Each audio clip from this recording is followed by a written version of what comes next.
and it was like 185 yards from the back tee. And that day, it was northeast behind you. It was probably blowing 40. I don't even know why we were out there. We were just young and crazy and probably had a few too many cocktails, but we were out there and we were playing, and I hit pitching wedge from 180 yards over the green. And I'm not a particularly long player. I mean, I can hit the ball, but I just thought that was crazy.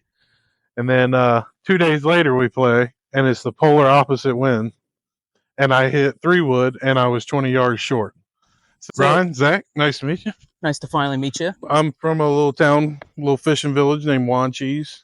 It's on the south end of Roanoke Island. I'm born and raised there. My family were mostly commercial fishermen, fish houses. My grandfather was in the Coast Guard, so our roots run deep here. I'm biased to this place because I'm born and raised here. Love it. It's a great area, very family oriented.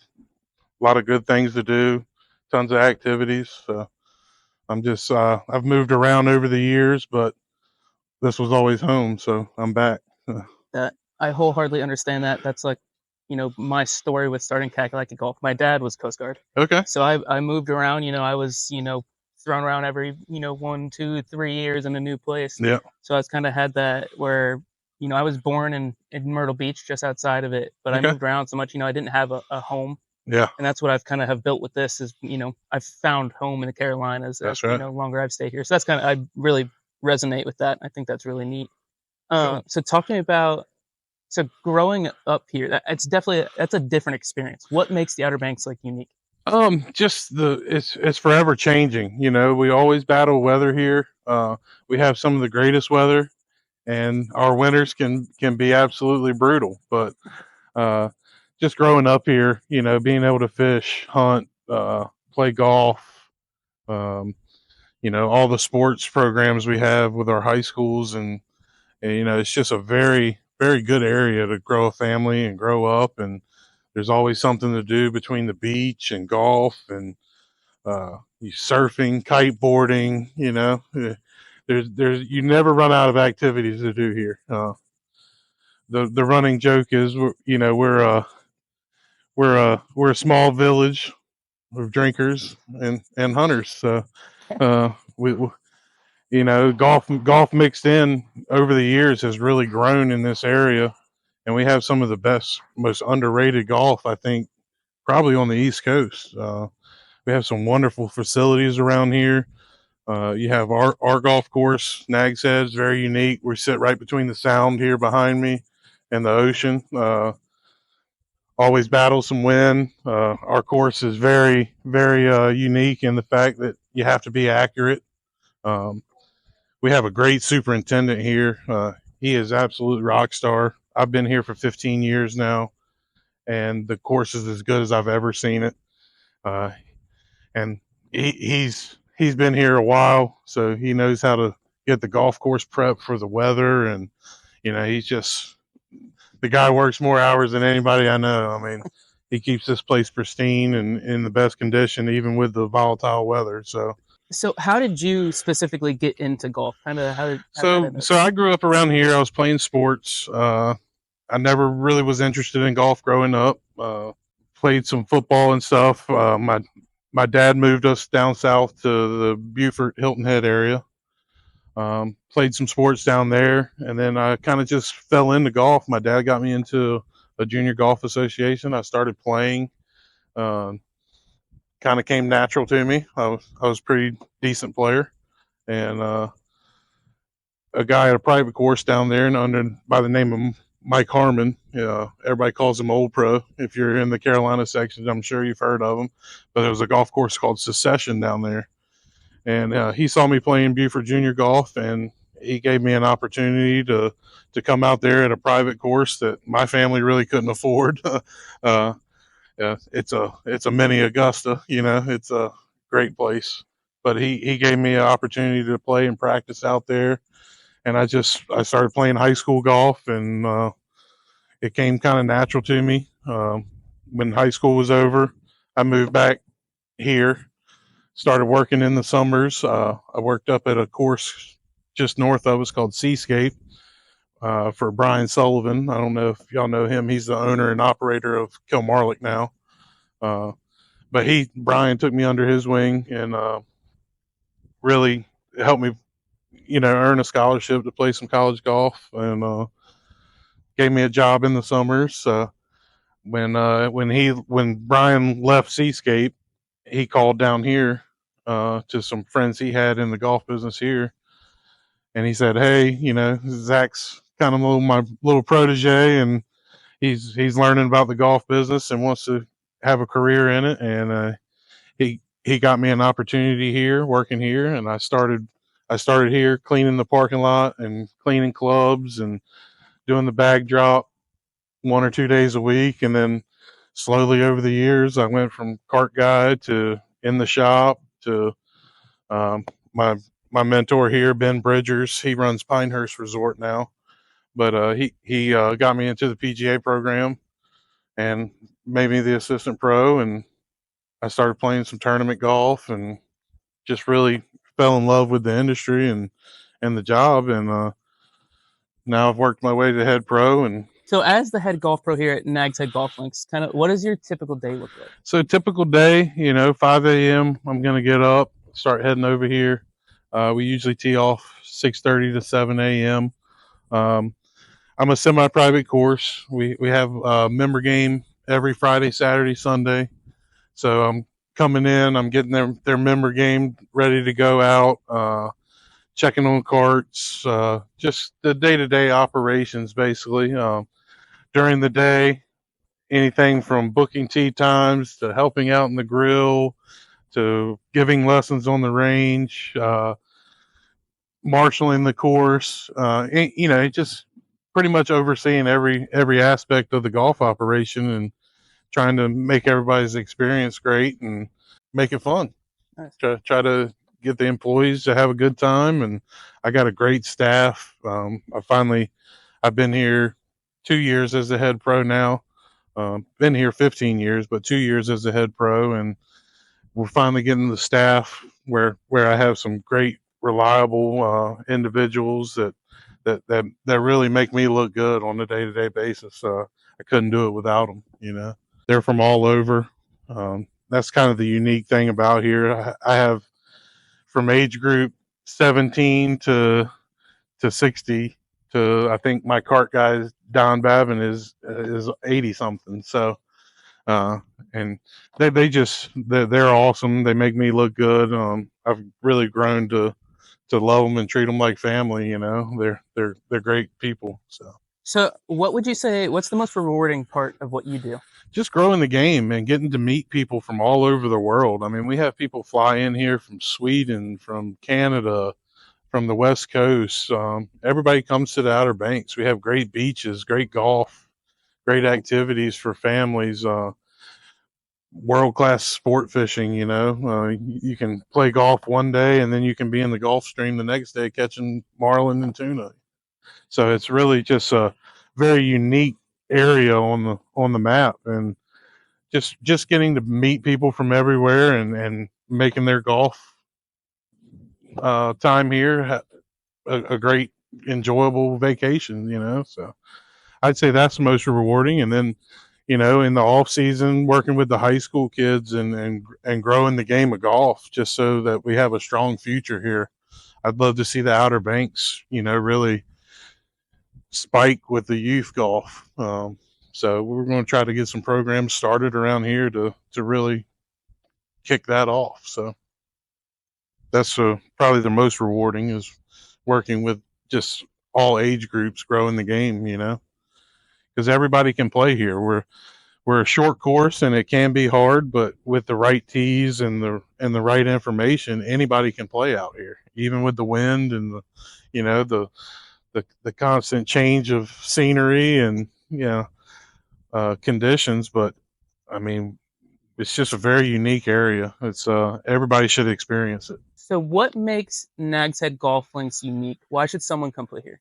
So the uniqueness of this place is, a link style course built right in between the sound, built in the ocean. playing conditions are, my superintendent John Mevin. He always has this place in as good a condition as you can get it with the weather that we have here, and it's just very unique. It's an easy course if somebody wants to walk. All the holes are kind of close together, but still far enough away where you get that one-on-one experience where you're not jammed up. Um, it's just a great track. It's very unique. You won't find another one like it anywhere. It's uh, it's unique to the Outer Banks. It's just very good conditioned all year long, and we always have fun out here. It's I mean, what better place can you get 18 holes in, have a drink, have fun with your friends? It's just a great place to kick back and relax. It truly is a number one destination for golf and vacation. And I will say, every time that I have been here, I always leave this place like just incredibly impressed by the conditions. So Yeah. shout out to your superintendent. Yeah, He does a great job. Yeah, John Mevin, we call him Grizz. He's a burly old guy, but I've worked with him for 15 years now, and I can tell you, if I was going to go anywhere else in the world, I'd want to take him with me because the guy just is a flat out hard worker and keeps this course. His crew is great, and they're just rock stars, man. They get up every morning, and it's hard to fathom how hard those guys work to give people these conditions. And I'm truly blessed to have him and have the crew that I have, because they make it easy for me to sell this place to people to come play. So when the conditions are good, golfers are going to come. So I don't think we'll have that problem going forward. So. This place has a lot of scenic holes. We're sitting here on hole number 9. You can see the green behind us. One of my just favorite spots on the course. Yeah. So what hole do you think best exemplifies the course as a whole? Well, I'm partial to the par fives out here. I love them because our par fives, they're not the longest on paper, but they really require some unique shots and being left in the right spots. And if you can hit it in the right spots, it's a very risk reward type of golf course. Um, the inland hole that I prefer the most, I like 13. Requires a really good drive, and then if you're a player, you can go for the green in two and risk reward for birdie or eagle. But just a beautiful hole cut through the sand hills, sand dunes, and just a really nice hole. But if I had to pick one hole to play every day at Nags Head, it's got to be 18, our signature finishing hole. It's a long par 5, all the way down the sound. You have scenic views.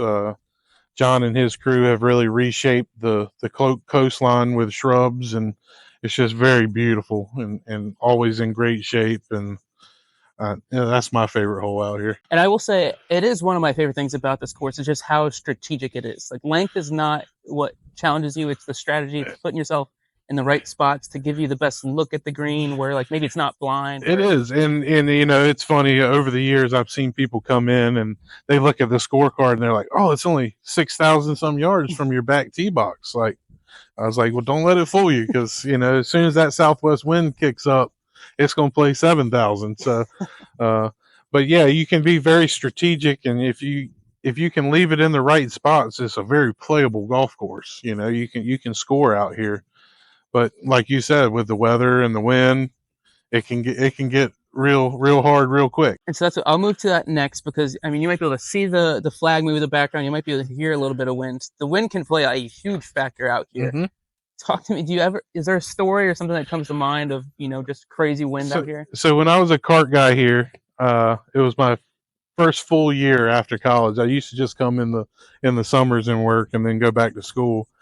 But it was my first winter really working full time, and we went out on this, it was crazy wind this day, and it was a northeast wind, so we were on 15 tee box, which is one of our longest par 3s out here, but it's right along the water there, and it was like 185 yards from the back tee, and that day it was northeast behind you. It was probably blowing 40. I don't even know why we were out there. We were just young and crazy and probably had a few too many cocktails, but we were out there and we were playing, and I hit pitching wedge from 180 yards over the green.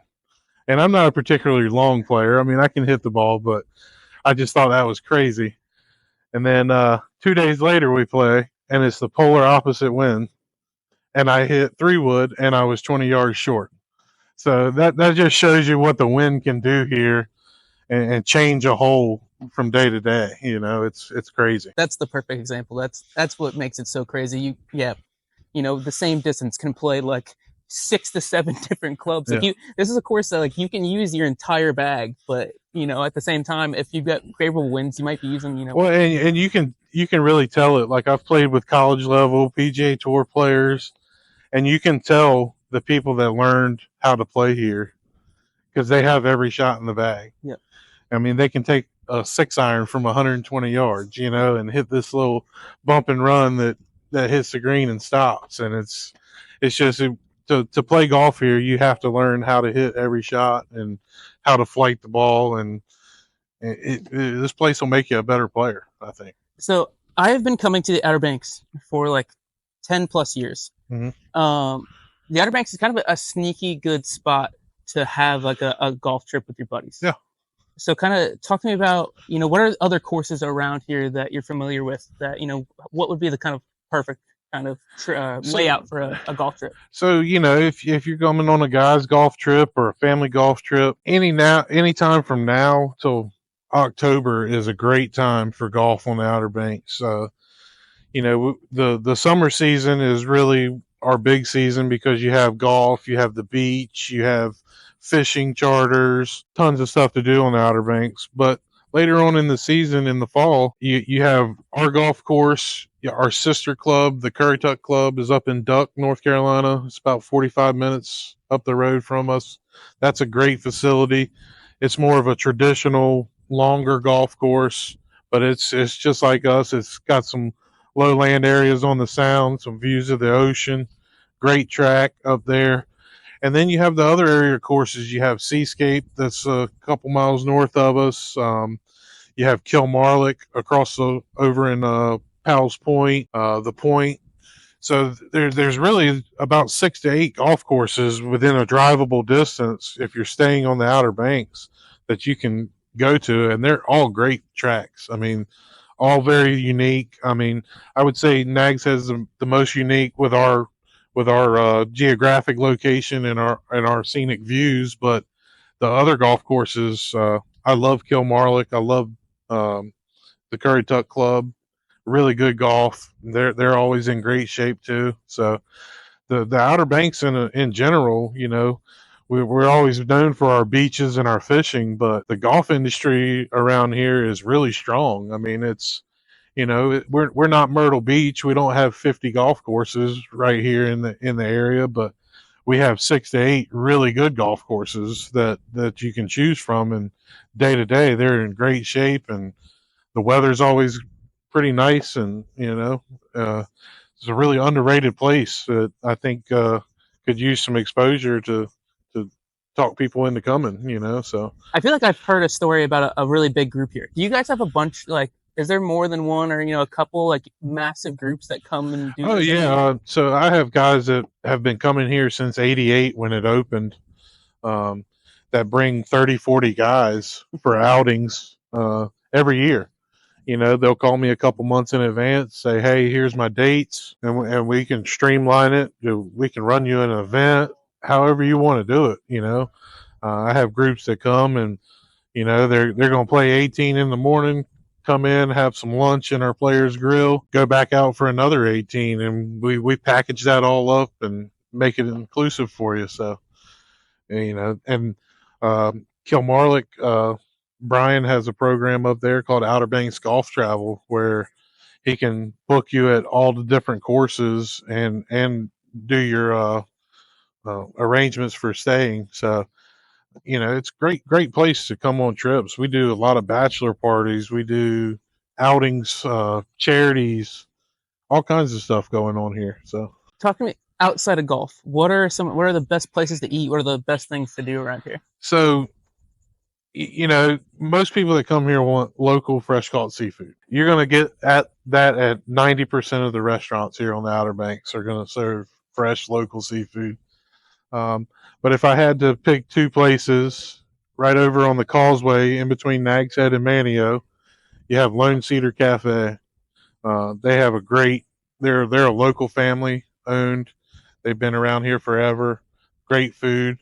And then right over, we call it French Fry Alley, but right where you go through the by Jockey's Ridge, and you have all your fast food places and businesses, and there's a place called Noosa Beach Grill. I had that. I had it the other day. That was great. So, but there's tons of local restaurants around here that really go above and beyond selling you fresh seafood and good dining experience. So pretty much anywhere you eat around here, it's good food.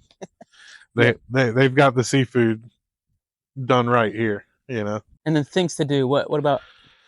Well, obviously, you know, we're right stuck out in the middle of the Atlantic, so it's a short ride. You can charter a boat to go deep sea fishing. You can be in the Gulf Stream in less than an hour in some places. And I mean, that's all the way from here in Nags Head all the way down to Hatteras. You have marinas and charter boats, best captains in the world, from what I've told, you know. And I mean, you got fishing, you got Jockey's Ridge, you got the Wright Brothers Memorial. So there's deep history. You know, the Lost Colony Theater over in Manio tells you the story, you know, about the Lost Colony. Um, so there's tons of stuff to do. Family, I mean, hang gliding, kiteboarding, surfing, beach activities, boating, you know, jet skis, whatever you want to do is at your exposure, you know. So it's a great place and plenty to do, you know. The question is, can you book enough time on vacation to experience it all? Is the question. Yes. All right. So this originally wasn't on my list of questions and things I wanted to talk Okay. about, but as we are just sitting here talk about, I went to the U.S. Open. I went for a practice round this year. Okay. You actually told me you were involved. Can you talk to me about I this? was so I was a representative for the Carolinas PGA, and my old boss that was the general manager here is the director of golf and operations for Pinehurst Resort now. His name's Ben Bridgers. He's been kind of my mentor in golf. Did a lot for me before he left, and he actually got me a job helping out with the tournament. So I was there assisting him, and got to meet the players and hang out for a couple days and see what all goes into running something like that. Was a really cool experience. So, but yeah, I mean, I got to meet Tiger. I got to meet Jordan Spieth, all the big names, and by the end of the day, we were joking and hanging out on a first name basis. So it's pretty cool to walk in that category for a couple days and represent Nags Head and the Carolina section. So that was fun. Yeah, that's awesome. Is there a favorite player of yours? Um, I'd have to say, as far as watching, I love watching Sergio. I love his golf swing. I love how pure he hit it. But all those guys are so good. It's just it really you have to take a step back and just appreciate like how talented they are. And as far as fan favorites, Matt Kuchar was really good. He would joke around with you. Jordan Spieth was really good. He would come mess with me every morning on the putting green and joke around. So but once they get to know you after day one or two, they'll fist bump you. They'll give you a little joke here and there. So all those guys are just world class athletes and people. So, but Brendan Todd, just a few that come off the top of my head. I met so many of them, and all the Corn Ferry guys. I mean, they were just, you could just tell they were ecstatic to be representing in the U.S. Open and being there. I mean, but for the majority, they're all good with the kids. They sign autographs. They hang out, which I'm not a big autograph guy, but, just shaking their hand and getting to meet them is good enough for me and talking to them. So, Yeah, that's a really neat experience. yeah, it was really cool. Shout out to Ben Bridgers at Pinehurst, the for helping me get that position, and I kind of had the inside scoop. So he's like a brother to me. So we had a good time and enjoyed it. All right. We are going to end this with our lightning round. So Okay. kind of, first thing that comes to mind. What's your go-to spot to eat in the area? Go-to spot, O'Neill's Seafood Harvest, Wanchese. What's your favorite thing about the Outer Banks? Favorite thing about the Outer Banks has got to be the fact that all my hobbies are here. I love to golf, I love to fish, and I love to duck hunt. So, and the fact that I'm biased because my family's here. I'm born and raised. I'm kin to half the county, so I'm the local boy. So I love it here. If you could only play one hole here at Nags Head Golf Links for the rest of your life, what hole would it be? 18 by far. Best word to describe Nags Head Golf Links. Immaculate.